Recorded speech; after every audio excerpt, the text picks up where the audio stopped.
A merry heart maketh a cheerful countenance, but by sorrow of the heart the spirit is broken.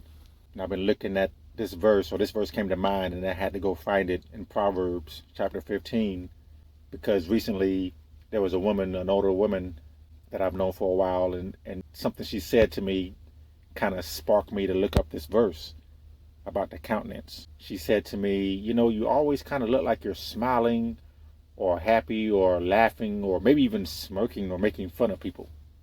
It's the look on your face every time I see you. And I thought that was funny because another older woman who has known me for a long time said said the opposite of that. She said, you know, you always kind of look pensive. That's the word she used. It kind of struck me. She said, you look pensive. And I remember I kind of reacted in a startled way because she said, that's not a bad thing. I just mean that you're thoughtful or you always have a lot going on in your mind, it seems to me. So these two women have a different impression of me or the look on my face or my expression. When the Holy Bible is talking about the word countenance, it uses it at least 50 times in the King James Bible. It's talking about the face or the facial expression, the countenance. And as I said, I thought it was remarkable that these two women had a different impression of me, very different impressions of me. And I had to think about that. And the only thing I could come up with is, I suppose it depends on who's looking at me.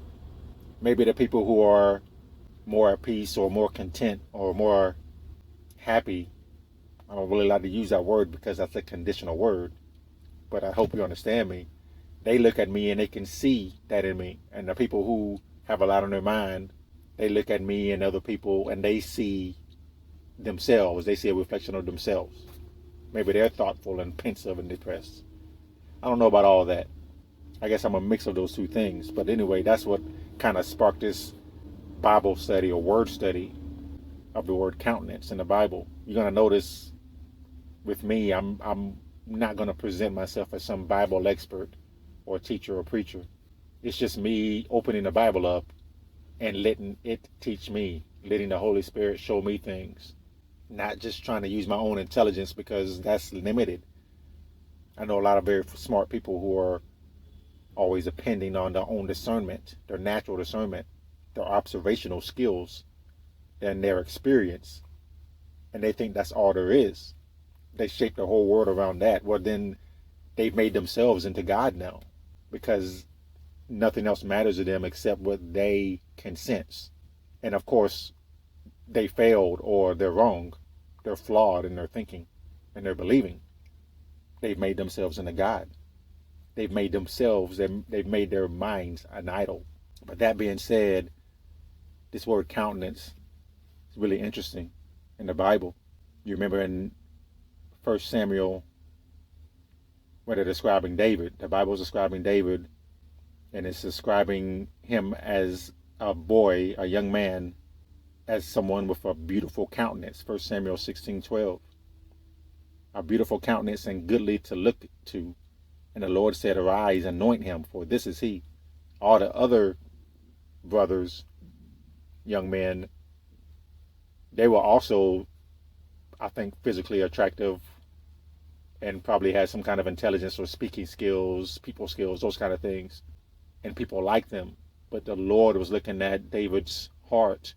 And for some reason or somehow, what was in his heart, the kind of person that David was, even as a young man, it came out through his countenance. It showed in his face and his facial expression. That's really deep. You jump over to 1 Samuel 17. David's about to fight Goliath. Goliath looked about and saw David, and he disdained him, for David, was but a youth. David was but a youth and ruddy and of a fair countenance. What does he mean by a fair countenance there? What does the Holy Spirit mean by a fair countenance?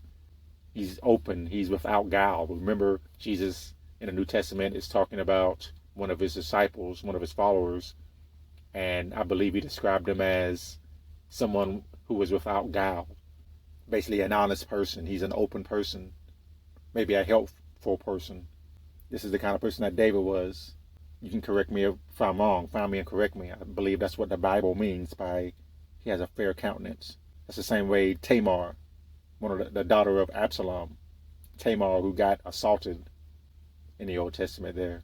Well, she was described as a woman of fair countenance. Sounded like she had the same kind of spirit or bearing as David. Just a good, nice person as far as people are good, as far as we can call people good. And the Bible has a lot to say about the countenance. Look in Genesis chapter 4. Cain's offering was not accepted by the Lord, and Cain was very wroth. Genesis 4:5. Cain was very wroth, and his countenance fell. And the Lord said unto Cain, Why art thou wroth? And why is thy countenance fallen? The way Cain felt, the rejection he felt from the Lord, the guilt he felt over his own sin, it showed on his face. It seems that it starts in your spirit or your heart. And we're not talking about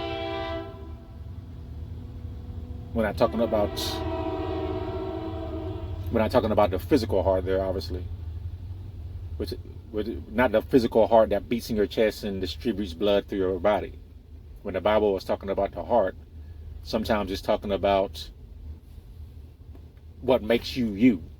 Your spirit, your thinking, your believing, the way you are. What kind of person are you? This is why you look in Jeremiah 17:9. The heart is deceitful and desperately wicked above all things. Deceitful above all things and desperately wicked. Who can know it? Well, it's not talking about your actual heart there. There's something that the Bible is saying when it's talking about heart that's going beyond the muscle in your chest. And whatever is in that spiritual heart it's going to show on your face. It's going to show on your countenance. You'll notice when you see a famous person, a celebrity, singing group, actor, or whoever, and they're doing a photo shoot, and you'll notice the look on their face is so arrogant. It's so full of pride. You ever notice that? And of course, as a young man, entertained by a lot of these folks, I didn't take note of this. But as I got older, that's a turnoff. That's not attractive to see somebody that's that prideful in their look. And most of the famous people you're going to see have it. And then if you go look at random people on social media who are caught up in the entertainment and Hollywood and all that, their faces are looking the same as the Hollywood people. It's because they've taken on the spirit of these people who they're above you. They're entertaining you. They're richer than you. They're more famous than you. They got bodyguards that keep you away from them. Their faces are prideful. Look at Psalms chapter 10. The wicked, through the pride of his countenance, will not seek after God. God is not in all his thoughts. That tells me that when you have a prideful, arrogant look on your face, God's not okay with you. Or really, you're not okay with God first. You put him aside. He's not in all your thoughts. You're on your thoughts. How great you are. Or talented or rich or whatever. There's a word, insouciant. It's an interesting word, insouciant. There's a lot of people walking around. There's a lot of, especially women, young women that are walking around today. And again, you can just click on any random person, find a post on social media that has thousands of likes or hearts or reactions or whatever. And then just click on random women's faces that you'll see that have reacted to this post. And a lot of them have insouciant looks on their face. Prideful, arrogant. Look at me. Pig lip kissing the camera, selfies, all that stuff. Well, according to the Bible, according to Psalms 10 right there, God's not okay with that. He said he's calling you wicked. At least in that moment, you're a wicked person. I want my countenance to reflect something that pleases God. How is my countenance, how is my facial expression going to please God? That's because I'm going to be thinking about God. I'm going to be wanting to do what he wants. I'm going to be wanting to speak and act the way he wants me to speak and act. And that's going to make my face softer. It's going to make my countenance fair. Not just attractive, but it's including a lot of other characteristics too, besides just a physical look. It's you're open, you're honest, you're walking uprightly. We all know that Jesus Christ walked uprightly. He always did the will of his Father. The Father was always pleased with him. The Father was always with him. You can see right there in Luke chapter 9, verse 29, is what people call a transfiguration.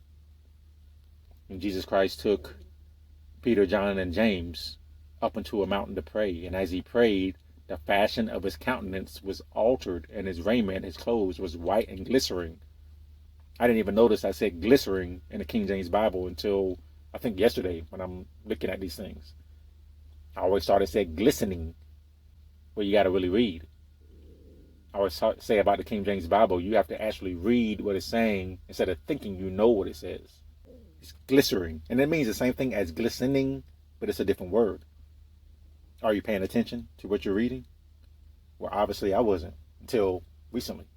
Jesus's countenance was altered, and even his clothes reflected the glory of God that was on him as he was praying. You know his prayer is going to bear fruit because the Word was with God and the Word was God. Jesus is the living Word made flesh. The glory of God is on him, and it's coming out of his face. It's reflected in his face. Everything. We can't get to that level. But as I say, that's the goal. That's my aim to try. To pray in that way and to walk in that way. God is going to make us full of joy with his countenance.